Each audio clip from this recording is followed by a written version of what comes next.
नमस्कार समाज बांधव, कुमोद बेलदार न्यूज पोर्टलवर आपलं सर्वांचं सहर्ष स्वागत. आज आपण एक प्रेरणादायी मुलाखत जी दर रविवारी घेतो त्याचप्रमाणे यावेळेची मुलाखत श्री श्री 1008 महामंडलेश्वर ह भ प ज्ञानेश्वर माऊली समाजाचे भूषण आहेत. ते आपल्या समाजातून एवढे मोठे कीर्तनकार व समाज प्रबोधनकार असलेल्या माऊलींच्या आशीर्वाद रूपी मुलाखतीचं या ठिकाणी शब्दांकन करत आहोत. या प्रसंगी मुख्य संपादक तथा मालक सन्माननीय प्रफुल्लचंद्रजी कुमावत साहेब सरताळे, त्याप्रमाणे महिला संपादक मान्य सौ मनीषाताई कुमावत व महाराष्ट्र राज्याचे अध्यक्ष साहेबरावजी कुमावत, त्याचप्रमाणे स्वतः मी देवीदास परदेशी या ठिकाणी मुलाखतकार म्हणून उपस्थित आहोत. आता मुलाखत सुरू होत आहे. सन्माननीय माऊली. प्रथमतः सर्व समाज बांधवांना वंदन. त्याचप्रमाणे मुलाखतीसाठी आलेले प्रफुल्लजी, त्याचप्रमाणे देवीदास परदेशी, सौ मनीषाताई आणि श्री साहेबरावजी कुमावत, मी या सर्वांचं सिद्धेश्वर आश्रम चॅरिटेबल ट्रस्ट गणपूर तांडा कोदगाव बेलदारवाडी या ठिकाणी मी त्यांचं स्वागत करतो. आणि त्यांनी या ठिकाणी मुलाखत घ्यायची तर ती मुलाखत प्रश्न विचारून घेतले जाते, परंतु तशी न घेता डायरेक्ट या ठिकाणी आश्रमाच्या बाबतीमध्ये काय माहिती, काय कार्य याबद्दल त्यांनी विचारणा केलेली आहे. तर श्री हरिभक्तपरायण वैकुंठवासी निवृत्तीनाथ महाराज तुसे, मुक्काम पोस्ट बेलदारवाडी, तालुका चाळीसगाव, जिल्हा जळगाव, हे या ठिकाणी एक महान ब्रह्मचारी संत होऊन गेलेले आहेत, साक्षात्कारी संत होऊन गेलेले आहेत. आणि त्यांच्या आश्रयाला मी वयाच्या 13व्या-14व्या वर्षी या ठिकाणी आलो आणि त्यांच्या सहवासामध्ये राहत असताना, त्यांच्या कृपाछत्राखाली वाढत असताना महाराजांनी थोड्या दिवसातच म्हणजे 21/5/19 या ठिकाणी प्रभूचरणी ते लीन झाले. पण जात असताना त्यांनी काही इच्छा प्रगट केल्या, काही इच्छा व्यक्त केल्या आणि त्या इच्छा म्हणजे पंढरपूरमध्ये एक सुंदरपैकी समाजासाठी एक निवाऱ्याची जागा व्हावी. त्याचप्रमाणे महाराज गेल्यानंतर महाराजांचं समाधी मंदिर व्हावं, गावातून तामसवाडीला असलेली पालखी त्याच्यातून पादुकांची मिरवणूक व्हावी आणि बेलदारवाडी, गणपूर तांडा, कोदगाव या ठिकाणाहून सुंदर अशी दिंडी पंढरपूरला जावी आणि महाराजांची इच्छित असलेलं कार्य की सिद्धेश्वर आश्रमामध्ये सुंदर असं सिद्धेश्वराचं मंदिर व्हावं आणि वालझिरीसारखं महत्त्व या ठिकाणी या स्थानाला प्राप्त व्हावं, अशा प्रकारच्या त्यांच्या इच्छा होत्या. आणि त्या इच्छा त्यांच्याच कृपेनं हळूहळू आणि त्या ठिकाणी पूर्ण झाल्या. म्हणजे तामसवाडीहून जी पालखी आणायची ती पालखीनं आणताना त्याच पद्धतीची पालखी बनवून आणि त्या नव्या पालखीमध्ये महाराजांच्या पादुका या ठिकाणी मिरवणं, तो कार्यक्रम चालूच आहे.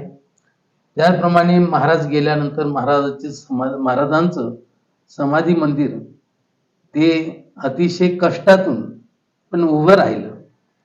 सर्व समाज बांधवांनी चांगल्या प्रकारचं सहकार्य केलं. त्याच्यानंतर महाराजांची इच्छा होती पंढरपूरला पायी दिंडी सोहळा नेण्याची. त्याच्याकरताच महाराजांनी एक 3 एकर जमीन त्या ठिकाणी घेतली होती आणि बैलजोडी पण त्यांनी त्याच्यातून केली होती की बैलगाडीवर तो सामान ठेवायचा वारकऱ्यांचा आणि वारकऱ्यांनी मोकळ्या हाताने पायी चालायचं. याच्यासाठी महाराजांची धडपड होती, पण महाराजांची ती इच्छा पूर्ण होऊ शकली नाही. पण महाराजांनी मात्र त्यांच्याच कृपेनं माझ्याकडून ती इच्छा पूर्ण करून घेतली आणि गेल्या 31 वर्षापासून अव्याहत पायी दिंडी सोहळा श्री क्षेत्र सिद्धेश्वर आश्रम बेलदारवाडी येथून पंढरपूरला जात असतो.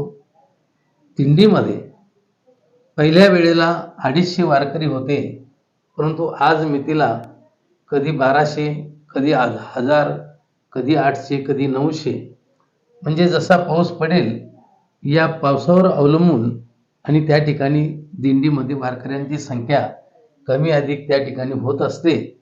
तर या पद्धतीनं सुंदर असं कार्य दिंडीचं गेल्या 31 वर्षापासून या ठिकाणी चालू आहे.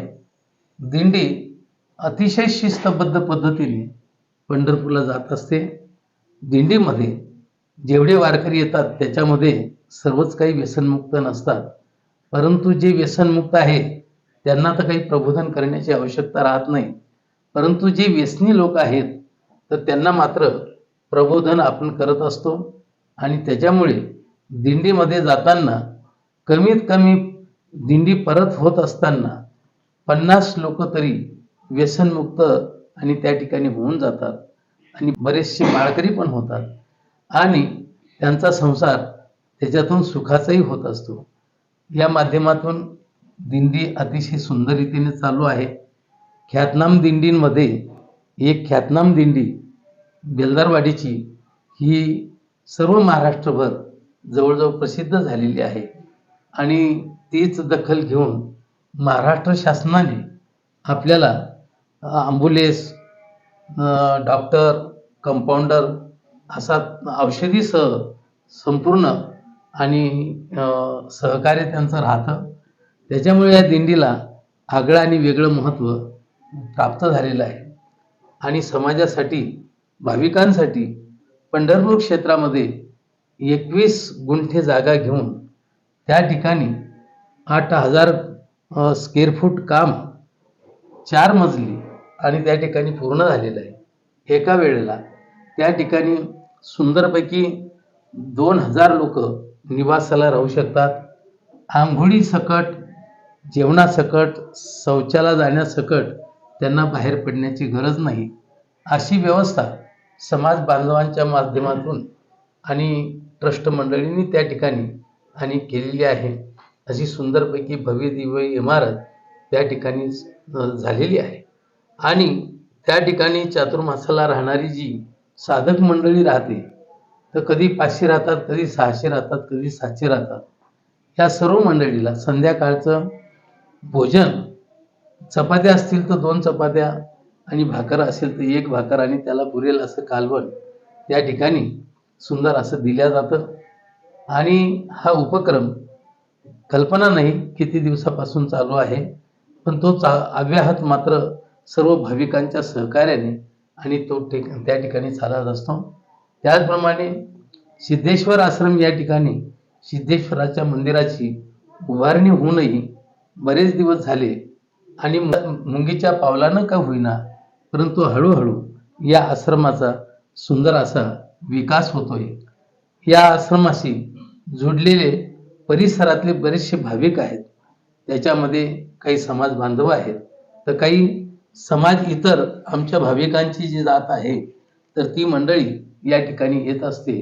पण येणाऱ्यांमध्ये मात्र बहुअंशी शिस्त आणि व्यसनमुक्ती या ठिकाणी पाहायला मिळत असते. तर अशा प्रकारचं कार्य सिद्धेश्वर आश्रमाच्या मार्फत, ट्रस्टीच्या मार्फत, समाज बांधवांच्या सहकार्याने आणि भगवंताच्या कृपेने आणि निवृत्तीनाथ महाराजांच्या कृपेने या ठिकाणी संपन्न होते. हेच करत असताना हळूहळू आम्ही या ठिकाणी गोशाळा सुरुवात केली. गोशाळेमध्ये पहिल्यांदा 10च गायी होत्या, ज्या कसायाच्या ताब्यात जाणाऱ्या त्या गायी काही लोक आता आपल्या गोशाळेमध्ये आणून टाकतात. काही म्हाताऱ्या गायी असतात, काही दिवस त्या जीवन जगतात, काही दिवसांनी चारा खाता खाता त्या हे लोकांचा निरोपही घेतात. पण आज मितीला मात्र जवळजवळ 250 ते 300 गायी आपल्याजवळ या ठिकाणी आहेत. गायींचं दूध वगैरे काही निघत नाही, फक्त दूध निघतं ते आश्रमाला पुरेल एवढंच दूध निघत असतं. त्याचप्रमाणे गोशाळा तर अतिशय सुंदर रीतीने चालू आहे. या गोशाळेसाठी गव्हर्नमेंटकडून कुठल्याही प्रकारची मदत नाही. सर्व भाविकांच्या सहकार्यातून आणि कीर्तनाच्या माध्यमातून आणि आम्ही यात्रा वगैरे काढतो, त्याच्यातून जे 2 पैसे शिल्लक राहतात, आम्हाला तर काही संसार वगैरे काही नाही, तेव्हा आम्हाला पैसा फक्त त्याच ठिकाणी खर्च करायचा आहे. तर त्या ठिकाणी अशा पद्धतीने गोशाळेला वर्षातून 20 ते 22 लाख रुपये खर्च येतो, परंतु तो खर्च भाविकांच्या सहकार्यातून आणि त्या ठिकाणी पूर्ण होत असतो. सुंदर रीतीने 2 ठिकाणी आपली गोशाळा चांगल्या पद्धतीने चालू आहे. सिद्धेश्वर आश्रम बेलदारवाडी इथून 68 किलोमीटर अंतरावर आनपवाडी या ठिकाणी 1 एकर जमीन घेऊन जंगल चरण्याकरता चांगलं आहे म्हणून त्या ठिकाणी 120 गायी आहेत आणि 100च्या वर या ठिकाणी सिद्धेश्वर आश्रमामध्ये गायी आहेत. त्या गायींची सेवा करण्याकरताही माणसं बऱ्यापैकी मिळालेली आहेत. त्याच्यातूनच आपण एक पाठशाळा सुरू केलेली आहे माझ्या जन्मभूमी तामसवाडीला. तर त्या ठिकाणी 18 विद्यार्थी सुंदरपैकी शिक्षण घेत आहेत. ते अनाथच आहेत. कोणाला आई नाही, तर कोणाला बाप नाही, तर कोणाला आईबाप दोन्ही नाही. अशा प्रकारची मुलं त्या ठिकाणी शिक्षण घेत आहेत. शालेय शिक्षण घेऊन अध्यात्माचे धडे पण ते चांगल्या पद्धतीने गिरवत आहेत. कोणी गायनाचं शिक्षण घेतं, कोणी मृदंग वाजवण्याचं शिक्षण घेतं, तर कोणी पाठांतर करून कीर्तन करण्याचं शिक्षण त्या ठिकाणी घेत आहेत. आतापर्यंत तिथूनही 20-25 विद्यार्थी चांगल्या प्रकारचे वाजवणारे ते तयार झालेले. आता सध्या आमच्याजवळ 2 विद्यार्थी इतके सुंदरपैकी तयार आहेत की ते 2 विद्यार्थी बहुतेक जागतिक कलाकार होतील अशी आशा डोळ्यासमोर दिसते आहे. कारण प्रत्येकजण त्यांचं वाजवणं पाहिल्यानंतर प्रत्येकजण त्यांचं कौतुकच करत राहतं की मरावं आणि तुमच्या पोटी जन्माला यावं. या प्रकारची पाठशाळा आम्ही त्या ठिकाणी चालवलेली आहे आणि मधून अधून जो शिवरात्रीच्या निमित्ताने या ठिकाणी सप्ताह होतो, कधी बाल शिबिर आम्ही या ठिकाणी घेतो. त्या ठिकाणी शिक्षणाचं महत्त्व, व्यसनमुक्ती हे आमचं जास्तीत जास्त आणि आद्य कर्तव्य म्हणून या कार्यामध्ये जास्त आम्ही वाहून घेतलेलं आहे. व्यसनमुक्त समाज कसा होईल, उद्योगी समाज कसा होईल आणि संस्कारयुक्त समाज कसा होईल याकरता मात्र आमची आणि आमच्या सर्व कार्यकर्त्यांची रात्रंदिवस धडपड चालू राहते.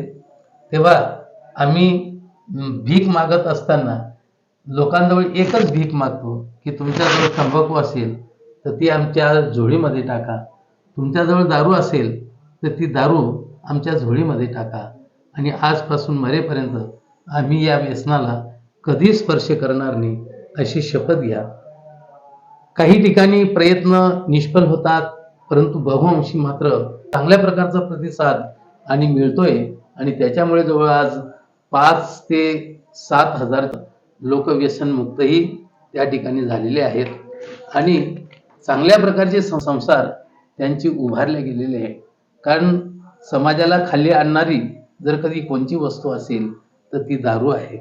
त्याचप्रमाणे निरोगी शरीराला रोग लावणारी जर कधी कोणती वस्तू असेल तर ती तंबाखू आहे, बिडी आहे, सिगारेट आहे, तपकीर आहे, गुटखा आहे, ड्रग आहे, त्याचप्रमाणे गांजा आहे, भांग आहे, अफवा आहे.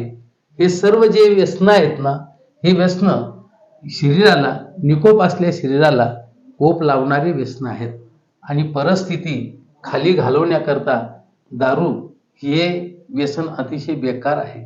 कारण ज्यांनी आपल्या जीवनामध्ये दारू स्वीकारली ते सर्व कुटुंब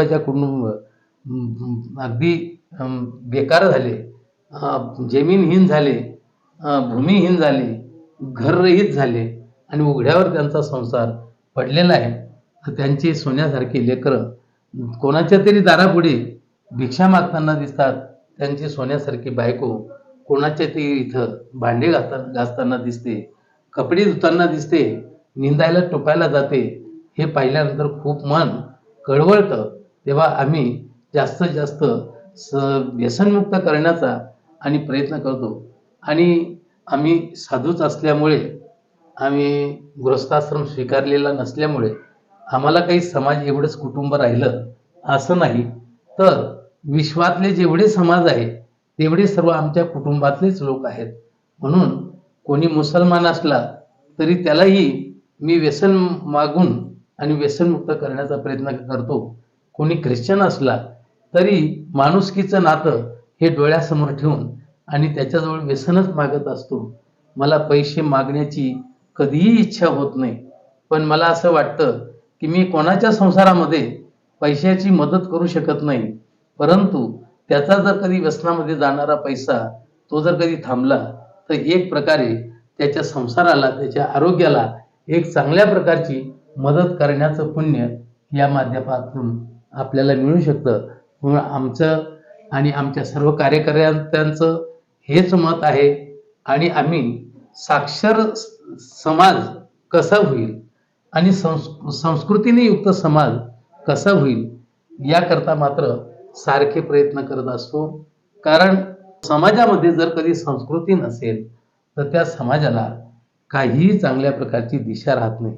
आणि काय राहतं, झाड उगवतं, जिथल्या तिथं उगवतं आणि तिथल्या तिथंच ते वारा वादळ येऊन उन्मळून खाली पडत असतं. त्याच्या जीवनामध्ये गतीही नाही ना त्याच्या जीवनामध्ये प्रगतीही नाही. पशु पक्ष्यांच्या जीवनामध्ये फक्त गती आहे परंतु प्रगती नाही आहे. त्याचप्रमाणे त्यांच्या जीवनामध्ये फक्त गती दिसून येते परंतु त्यांच्या जीवनामध्ये दिशा दिसून येत नाही. पण माणसाचं जीवन असं आहे की माणसाच्या जीवनामध्ये गती पण आहे आणि माणसाला दिशा पण आहे. पण दिशाहीन जर कधी मनुष्य झाला तर त्याचं जीवन जगण्यामध्ये कुठल्याही प्रकारचा अर्थ राहत नाही. पण दिशा जर कधी जीवनाला चांगल्या प्रकारची मिळाली तर त्याचं जीवन अतिशय सुंदर, सुगंधित आणि देवांना आवडणारं, संतांना आवडणारं आणि असं व्यक्तिमत्व त्याच्या ठिकाणी येत असतं. म्हणून आम्ही संस्कृतयुक्त म्हणजे संस्कृतीने युक्त समाज कसा बनेल याकरता धडपड करत असतो. आणि समाजाचा आळस गेला पाहिजे, कारण या समाजामध्ये जर कधी दारिद्र्य दिसत असेल तर याला कारण फक्त आळस आहे. आणि या समाजामध्ये जर कधी कोणाच्या ठिकाणी मूर्खपणा दिसत असेल तर याला कारण फक्त काय आहे, आळस आहे. आळस जर कधी नसेल तर माणसाच्या जीवनामध्ये प्रगतीच होते आणि आळस जर कधी नसेल तर तो मनुष्य अभ्यास करून जीवनामधला मूर्खपणा हा निश्चित घालवत असतो. म्हणून समाजामध्ये जर कधी दारिद्र्य दिसत असेल, मूर्खपणा दिसत असेल तर त्याला कारणीभूत फक्त एकमेव आळस आहे. म्हणून तो आळसही लोकांच्या ठिकाणचा गेला पाहिजे. कारण उद्योगाचे घरी रिद्धी सिद्धी पाणी भरी. उद्योग आहे आणि व्यसन असेल तरी काही कामाचं नाही. उद्योगही पाहिजे आणि उद्योगाबरोबर व्यसनमुक्त हेही जीवन अतिशय महत्त्वाचं आहे. तर हे कार्य करण्याकरता आम्ही, आमचे कीर्तनकार, आमचे साधू संत रात्रंदिवस झटत राहत असतात. आणि झटत असताना कोणी समाजाने आम्हाला पैशाची मदत करावी या प्रकारची अपेक्षा ही मुळीच नसते. प्रारब्धामध्ये जेवढं आहे तेवढं भगवंताच्या इच्छेनं मिळणारच आहे. या सृष्टीमध्ये जेवढे जीव निर्माण झालेले आहेत त्या जीवांसाठी भगवान परमात्म्याने त्यांच्या कर्मानुसार चारा पाणी करण्याची त्यांची व्यवस्था केलेलीच आहे. म्हणून आम्हाला आमच्या पोटाबद्दल कुठल्याही प्रकारची चिंता नाही किंवा प्रगती देखील करण्याची कुठल्याही प्रकारची चिंता नाही. जेवढं कार्य भगवान परमात्म्याने करून घ्यायचं ठरवलेलं आहे तेवढं या शरीराकडून तो करूनच घेणार आहे. फक्त तळमळ एकच आहे की सर्व समाजाने, नुसत्या कुमाव समाजानेच नाही तर सर्व समाजाने व्यसनमुक्त जीवन जगावं, उद्योगी जीवन जगावं. आणि आपली खरी संपत्ती जर कधी कोणती असेल तर आपली खरी संपत्ती बँक बॅलन्स नाही, खरी संपत्ती दाराशी मोठे मोठे किमती वाहनं नाही, खरी संपत्ती प्लॉट नाही, खरी संपत्ती बंगले नाही, खरी संपत्ती लॉकरमध्ये ठेवलेलं सोनं पण नाही. खरी संपत्ती जर कधी कोणची असेल तर संतती हीच खरी संपत्ती. संतती ज्याची चांगली निघाली त्याला दिवस सुखाचे येत असतात.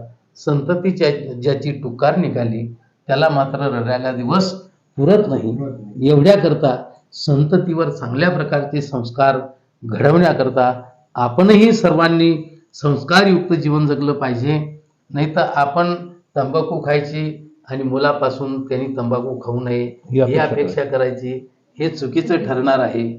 आपण दारू ढोसलायची आणि मुलाने दारू प्यायला नको पाहिजे हे अपेक्षा करणं जरा चुकीचं राहील. तर आपणही व्यसनमुक्त जीवन जगा, आपलं कुटुंब व्यसनमुक्त असलं पाहिजे आणि आपल्या कुटुंबातले सर्व लेकरं जे जन्माला येतील तर ते सर्व लेकरं देखील व्यसनमुक्त असले पाहिजे. त्याप्रमाणे ते अभ्यासू असले पाहिजे. अभ्यासू जर कधी माणसं असले तर ते त्यांच्या जीवनामध्ये खूप पुढं जात असतात.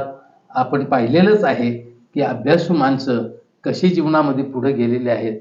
तर अभ्यास करा आणि जीवनामध्ये पुढे जा आणि खरोखर एकमेकाला सहाय्य करून आणि एकमेकाचं कुटुंब कसं उंचावेल या प्रकारचं मार्गदर्शन करा. अज्ञानी लावावे सन्मार्गाशी, मार्ग जया कळे भावभक्ती बळे. ज्याला मार्ग कळतो त्यांनी इतरांना देखील बोटाला धरून आणि मार्गाला लावणं हे अतिशय महत्त्वाचं आहे. आंधळ्या लोकांना कळत नाही, आंधळे नुसते डोळ्यानेच असतात असं नाही, तर समजुतीने पण काही लोक आंधळे असतात.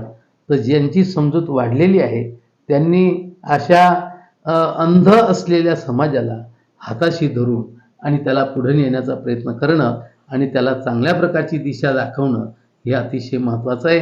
आणि हे कार्य ही मंडळी आमचे प्रफुल्लदादा, त्याचप्रमाणे देवीदास भाऊ, सौ मनीषाताई हे करतायत. त्याचप्रमाणे आमचे साहेबराव कुमार हेही समाजासाठी तडजोड करण्याचं काम म्हणजे अतिशय चांगलं करतात. तडजोड म्हणजे तडा त्याला जोडायचं, याला म्हणतात तडजोड.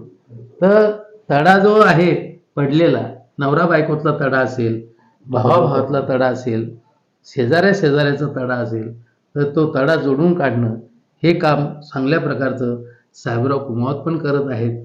तर असे त्यांनी हे विचार समाजापर्यंत पोचले पाहिजे. कारण बुद्धीला खुराक वेगळा लागतो आणि पोटाला खुराक वेगळा लागतो. बुद्धीचा खुराक जर कधी बुद्धीला असेल तर ती बुद्धी विकसित होते आणि पोटाचा खुराक जर कधी पोटाला असेल तर शरीर बी चांगलं होत असतं, म्हणजे सुदृढ होत असतं.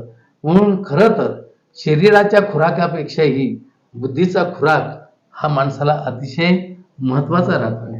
चांगले विचार त्याच माणसाला पटतात की ज्याचा मेंदू सुपीक आहे, ज्याची बुद्धी शुद्ध आहे, त्याला चांगले विचार पटत असतात. बाकी ज्यांची विचार करण्याची ज्यांची क्षमता नाही, कुवत नाही, त्यांना चांगले विचार हे चांगले पटतही नाही. जसं जर कधी डोळा चांगला असेल तर आपल्याला चंद्र हा सफेदच दिसेल, परंतु जर कधी आपल्याला कावीळ रोग झालेला असेल तर आपल्याला चंद्र सफेद असूनही पिवळाच दिसणार आहे. अन्न हे गोड आहे, परंतु जर कधी आपल्याला ताप आलेला असेल तर गोड अन्नही आपल्याला कडू वाटत असतं.